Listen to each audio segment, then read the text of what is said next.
جب سب چلے گئے تو جبریل آ گئے. آپ نے فرمایا کیا ہوا؟ خاموش کھڑے تھے. کہ موت کا فرشتہ دروازے پر ہے، اندر آنے کی اجازت چاہتا ہے. اپنے نبی کا مقام دیکھو، موت بھی پوچھ کے آتی ہے. آپ نے کہا آ جائے. آپ کی اجازت پر ملک الموت اندر آئے. اسرائیل کا السلام علیکہ یا رسول اللہ. کہنے لگا آپ پہلی ہستی ہیں، میں سلام کر رہا ہوں، میں نے کبھی کسی کو سلام نہیں کیا. کہنے لگا آپ پہلی ہستی ہیں، اللہ نے فرمایا تھا پوچھ کے اندر جانا، بن پوچھے نہ جانا. پھر کہنے لگے آپ پہلی ہستی ہیں، اللہ نے فرمایا آنا چاہیں تو لے آنا، رہنا چاہیں تو چھوڑ کے آ جانا. ہاں، یہ وہ دربار رسالت ہے جہاں موت بھی پوچھ کے آتی ہے. آپ نے فرمایا میں اجازت دے دوں میری جان نکالو گے؟ کہ جی نکالوں گا. آپ نے یوں جبریل کو دیکھا، کیا کہتے ہو، جاؤں یا رہ جاؤں؟ جبریل نے کہا اللہ آپ کی ملاقات کے شوق میں ہیں، فیصلہ آپ کریں گے. ہاں یہ بات سنانا چاہتا تھا اگلی.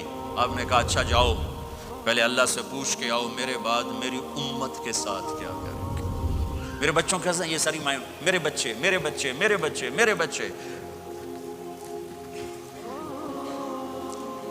میرے نبی کو تو پتہ تھا کہ یہ تڑپ تڑپ کے ایک زہر میں جائے گا اور ایک کا سر کٹ کے نیزے پہ چڑھے گا. کیوں نہیں ان کے لیے ہاتھ اٹھائے؟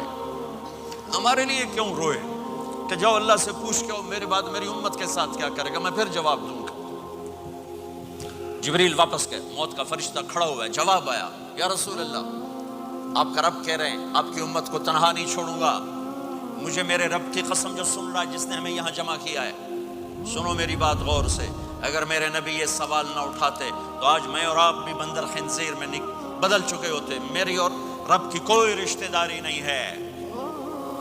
اس امت نے وہ سب کچھ کر دیا جو پہلی امتوں نے کیا، لیکن کون ہے جس نے اصحابوں کو روکا ہوا؟ وہ میرے نبی کے آنسو، میرے نبی کی آہیں، میرے نبی کی دعائیں، میرے نبی کی فریادیں، میرے نبی کی تڑپ، میرے نبی کا رونا، میرے نبی کا پیٹ پہ پتھر باندھنا.